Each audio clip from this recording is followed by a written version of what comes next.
Guys, how you doing? Welcome back to my channel.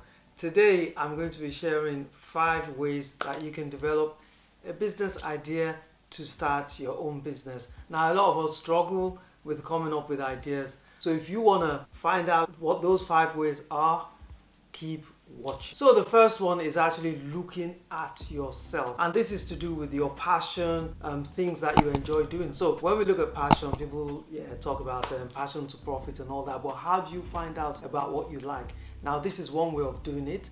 You can look at the things you enjoy doing when you're in your downtime. So in the evenings, at the weekends, what do you spend your time doing? Is that something that you can develop into a business? So for instance, if you spend a lot of time on social media, the people you follow, the videos you watch on YouTube, what are they talking about? If it's something that interests you so much, are there any ideas that come to you? Try and assess these passions that you have and talk about how you could do something different. Is there a pain or a challenge or a gap that you identify that you might be able to fill? Now I'm passionate about business, and one thing I got involved with earlier on is business plans, developing these 50-page business plans. And one thing I realized is a lot of people do not write the plans themselves, or are not quite keen about the plans, and when they write them, they just store them in a drawer somewhere gathering dust. And that's how I came up with the one-page business plan, which has really transformed my life. So you look at your life and think about the things you enjoy doing. So the second way that you can actually develop ideas, I don't know if you've heard the saying, necessity is the mother of invention.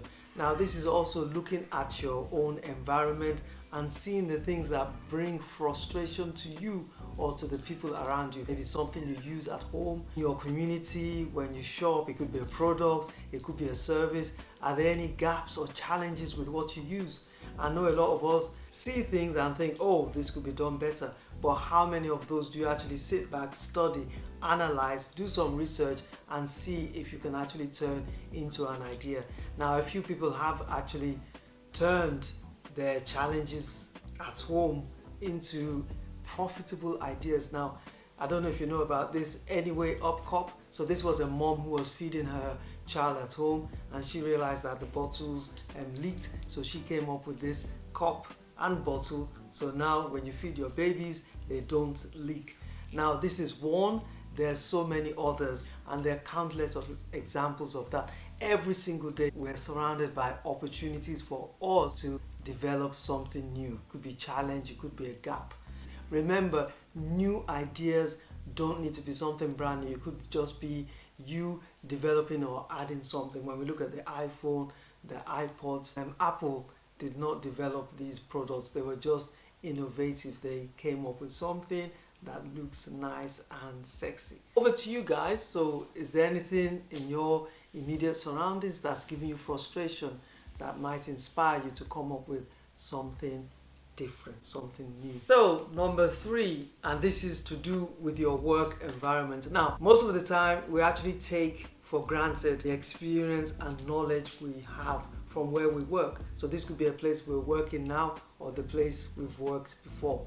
And what you can do is distill your experience of that workplace. So there would have been some bottlenecks or challenges at that workplace, and you don't actually have to be the CEO or the manager to identify these. In fact, most of the times when you do identify a problem or a challenge, a gap, you're more likely to be frontline staff, those who actually deal directly with the customer or the product or service. So you are more likely to identify what these gaps are.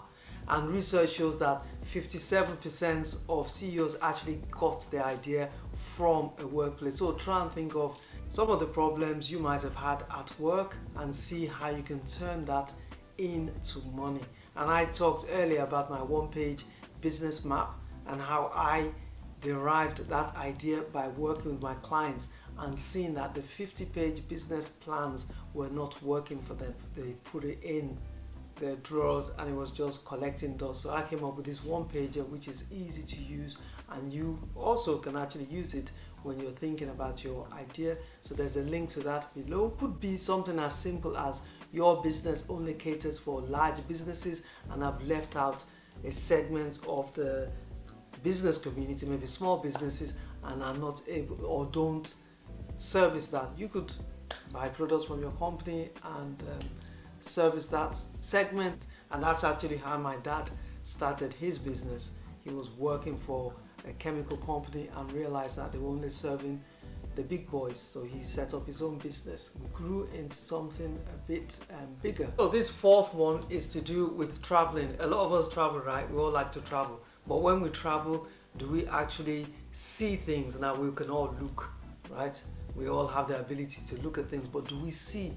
Do we actually identify those things when we travel that we can actually bring back? So when you're on your travels, maybe to another country, another culture, try and look at the way they do things there. Is there a customer need that they're able to satisfy there, that if you brought back to your community, your country, that you could actually implement and make money out of?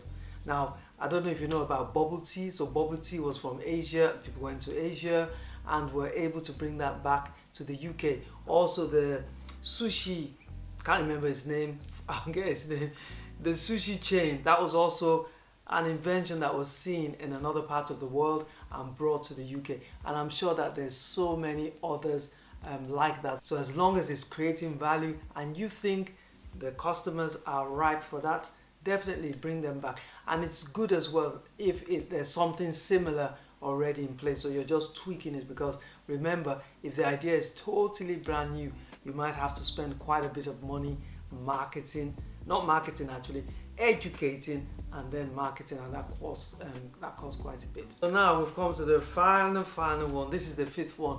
Now, if all of those seem like too much work and you have a bit of money, sometimes you might not even need a bit of money, but another thing you can do is actually buy a process or a business. So I'm not talking about a franchise here. This is quite different. This is where you actually see a business idea that you like, maybe you're passionate about it, and the owner of that business is not doing so much with it. Maybe they're desperate, they're fed up, or they're retiring and they just want to hand that business over to somebody else.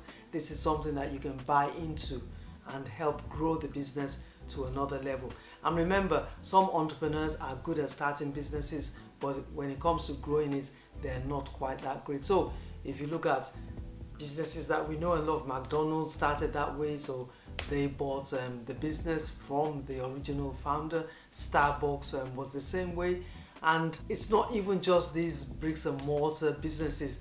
Instagram accounts, online accounts, websites, you can buy them if you feel that you can do something with the name or the process involved. So if you're buying an Instagram account, maybe it's a fashion account, and you feel that you can use that to do more, and it's a name, so names are very important in business as well. So if you feel that it has a name that you think you can do something with, them, why not?